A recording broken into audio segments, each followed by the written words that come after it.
वे कई दिनों की कठिनाइयों और थकान के बाद आखिरकार तट तक पहुंचे। समुद्र की लहरें शांत दिख रही थीं, लेकिन हवा में कुछ अजीब सा डर था। हर कदम पर रेत की ठंडी कण उनकी त्वचा से टकरा रहे थे और हर पल यह एहसास बढ़ रहा था कि ये जगह इतनी शांत नहीं जितनी दिखाई दे रही थी। पहले तो सब एक दूसरे को सांत्वना दे रहे थे, लेकिन अचानक एक भयानक चीख ने माहौल बदल दिया। सामने कुछ अजीब प्राणी दिखाई दिए जो बिल्कुल टोनी जैसे लग रहे थे, लेकिन उनका आकार इंसानी कल्पना से भी बड़ा था। मीरा डर से लड़खड़ाई और उसका पैर घायल हो गया। उसी समय टोनी ने एक जबरदस्त हमला किया और मीरा को सीधे निगल लिया। बाकी लोग अपने पैरों पर काबू नहीं रख सके और डर के मारे इधर उधर भागने लगे। ये सब देखकर डेविड को एहसास हुआ कि वे एक ऐसे द्वीप पर पहुंच गए हैं जो सिर्फ खतरे और डर का घर है। लेकिन कहानी की असली शुरुआत तब होती है जब पिछली रात का दृश्य याद आता है। दक्षिणी प्रशांत के एक अज्ञात द्वीप पर एक प्रयोगशाला थी, जहां कुछ वैज्ञानिक एक बेहद खतरनाक जेनेटिक प्रयोग में लगे थे। लेकिन हादसावश जेनेटिक नमूनों का कोड गड़बड़ हो गया और वो प्रयोग भयानक रूप लेने लगा। मिस्टर ली ने फैसला करने के लिए अपने 2 बॉडीगार्ड डिलन और एथन के साथ बेस का दौरा किया। वो लैब में गए और दूसरे प्रयोगात्मक शरीर के पास पहुंचे, लेकिन वो हैरान रह गए। प्रयोगात्मक शरीर पहले से कई गुना बड़ा हो चुका था। हालात उनके काबू से बाहर थे। मिस्टर ली ने अंतिम निर्णय लिया। वे प्रयोगात्मक शरीर को खत्म कर देंगे और सभी डेटा नष्ट कर देंगे। मिस्टर ली ने बटन दबाया और जीन को विशाल सर्प के शरीर में डालने की कोशिश की, लेकिन ये कामयाब नहीं हुआ। ये गलती बाद में द्वीप पर भयानक तबाही का कारण बनी। अब डेविड, मीरा,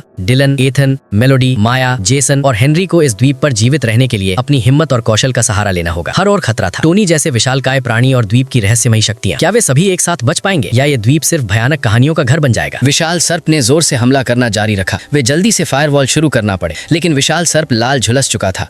फिर भी वो जीवित था, इसलिए बॉडीगार्ड्स ने मिस्टर ली को जल्दी से खींचा। बाहर जाने से पहले मिस्टर ली ने आदेश दिया कि सभी प्रयोगकर्ताओं को मार दिया जाए। मर्सनरीज ने लैब में घुसकर सबको मार डाला, लेकिन जब वे मुड़े तो विशाल सर्प जो ट्रेनिंग ट्यूब के पीछे था उसने तोड़ फेंका और मर्सनरीज की ओर दौड़ा। उन्हें सबको मार डालने के लिए विशाल सर्प ने जंजीरों से मुक्त होकर हेलीकॉप्टर की ओर भागा। जाने से पहले उसने महिला बॉडीगार्ड को कहा कि 2 लोग यहीं रहें और बाकी सर्पों की सफाई करें। बड़ी संख्या में सर्प लैब से बाहर भागे और उन पर हमला करने लगे। मर्सनरीज पूरी तरह नष्ट हो गए। अब डिलन और एथन सावधानी से जंगल में चलने लगे ताकि सर्पों के समूह के हमले से बचा जा सके। हर 2 कदम पर एक छोटा सर्प दिखाई देता था। एक छोटा सर्प सीधे दूसरे बॉडीगार्ड के पीछे आया। डिलन ने तुरंत देखा और एथन को बचाया। छोटे सर्प लगातार दिखाई देने लगे। उन्होंने लगातार गोलीबारी की। गोली लगने के बाद आसपास का इलाका शांत हुआ। उन्होंने अपने डैगर निकाले और आगे बढ़ना जारी रखा। कुछ ही समय बाद अचानक एक विशाल सर्प प्रकट हुआ। एथन एक उड़ती हुई शाखा से चोटिल हो गया और पास की शाखा पर फंस गया। एथन गंभीर रूप से घायल था। विशाल सर्प फिर उसकी ओर दौड़ा। डिलन ने विशाल सर्प की पीठ पर वार किया और लगातार उसे चुभाना शुरू किया, लेकिन काम नहीं आया। विशाल सर्प ने डिलन को दूर फेंक दिया। एथन पूरी तरह से हार मान चुका था। डिलन अब डर गया था। चारों ओर पैनिक फैल गया। विशाल सर्प किसी भी समय प्रकट हो सकता था और जब वे ठहरे ही थे, विशाल सर्प दौड़ता हुआ आया और डिलन को सीधे निगल गया। बचे हुए मर्सनरीज नाव में बैठकर द्वीप छोड़ गए, लेकिन विशाल सर्प पानी से निकलकर एथन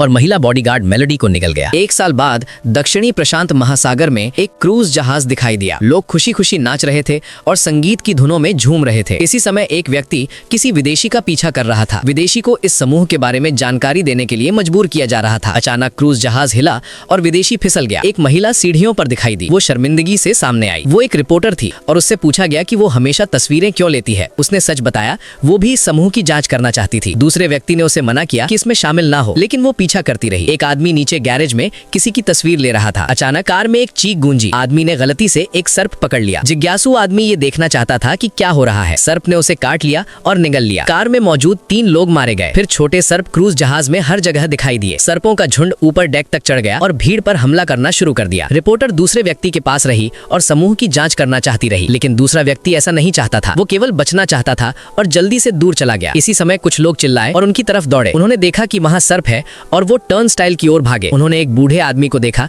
जो कुछ मरम्मत कर रहा था। उन्होंने उसे सर्प के बारे में चेतावनी दी और जल्दी जाने के लिए कहा, लेकिन उसने विश्वास नहीं किया। जहाज पर सर्प कहाँ से आया था? इससे पहले कि वो कुछ कर पाता, बड़ा सर्प आ गया और उसे निगल लिया। बूढ़े आदमी को निगलते देखकर वे भाग खड़े हुए। जहाज पर सर्पों की संख्या लगातार बढ़ रही थी। उनके सामने अचानक एक विशाल सर्प प्रकट हुआ। उनके पास लड़ने की ताकत नहीं थी, केवल भागने का ही रास्ता बचा था। डर से बेहाल भीड़ भागी। उन्होंने फायर होस तोड़ दिया और फायर सूट पहनकर सामने का रास्ता साफ करना शुरू किया। उन्होंने आगे बढ़ते हुए एक अन्य साथी से मुलाकात की। इस समय एक महिला और उसका साथी भी वहीं थे, लेकिन विशाल सर्प को देखकर वो आदमी महिला को छोड़कर अकेले बार में भाग गया और छिप गया। दूसरा व्यक्ति उसके पीछे गया, लेकिन दरवाजा बंद था और आश्चर्यजनक रूप से अंदर भी एक सर्प था। मोटे आदमी को निगल लिया गया। वे सभी को एक मुर्गी खाने में ले गए, क्योंकि विशाल सर्प की आंखें नहीं थी और ये ध्वनि से ही हरकत का पता लगाता था। वे शोर मचाकर इसे परेशान कर रहे थे। वे धीरे धीरे चले। विशाल सर्प ऊपर चढ़ रहा था। जब ये पास आया तो वे दीवार के पास छिप गए। विशाल सर्प सीधे रिपोर्टर की ओर दौड़ा। सभी ने सांस रोके रखी। सर्प उन्हें नहीं ढूंढ पाया और धीरे धीरे क्रॉल करने लगा, लेकिन अचानक एक फोन बजा। विशाल सर्प मुड़ा और फिर से पीछा करने लगा। वे फिर भागने लगे। वे ऊपर डेक और सीढ़ियों पर चढ़ गए। 3 लोग उनके साथ जुड़ गए। एक बूढ़े आदमी ने एक छोटी लड़की और लंबे बाल वाला आदमी साथ लाया। विशाल सर्प फिर से पीछा करने लगा। वे एक ठंडी गोदाम में छिप गए। बाहर विशाल सर्प हमला कर रहा था, लेकिन अंदर कोई हलचल नहीं थी। वे ठंड को महसूस कर रहे थे। थे। तापमान 25 डिग्री नीचे था। 5 मिनट में उनकी शरीर की गर्मी समाप्त हो जाएगी। उनके पास बैठी महिला कराह रही थी और जहाज पर चढ़ने का पछतावा कर रही थी। लेकिन ठंड उनकी मुख्य चिंता नहीं थी। एक सफेद कपड़े में युवा आदमी को विशाल सर्प ने काट लिया। उसकी जान खतरे में लग रही थी। प्रस्ताव कोई समाधान नहीं था। एक विचार आया, विशाल सर्प को भटकाने की। एक साथी नहीं चाहता था कि दूसरा मर जाए। वे बहस करने लगे। सफेद कपड़े वाला युवा आदमी बाहर दौड़ा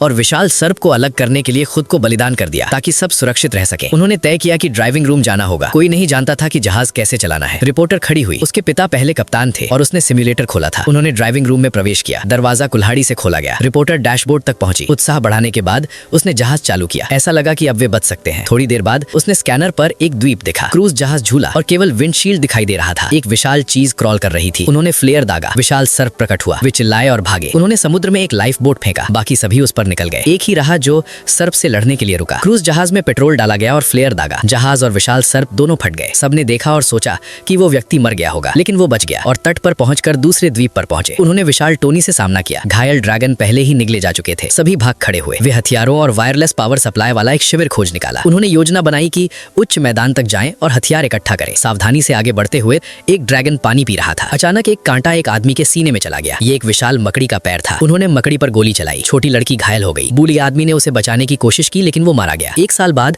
उन्होंने उस समूह के प्रयोगशाला बेस के खंडहर पाए। ये पूरी तरह नष्ट हो चुका था। दूसरी मंजिल पर एक अजीब दरवाजा एक संकरी मार्ग की ओर ले जा रहा था। अंत में धुंध थी। एक विशाल सर्प प्रकट हुआ और काट लिया। एक व्यक्ति ने किसी को सुरक्षा की ओर धक्का दिया, फिर खुद मर गया। विशाल सर्प को टोनी के समूह की ओर भटकाया गया। लकड़ी के डंडे और पंजों ने उसे घायल किया। विशाल सर्प का निर्माता डॉक्टर काउ ने आत्महत्या कर ली। सर्प ने उसे निगल लिया। सर्प एक चट्टान से टोनी के समूह पर गिरा। पंजों ने उस पर हमला किया। अनगिनत पंजों ने उसका खून चूसा। विशाल सर्प आखिरकार जमीन पर गिर पड़ा।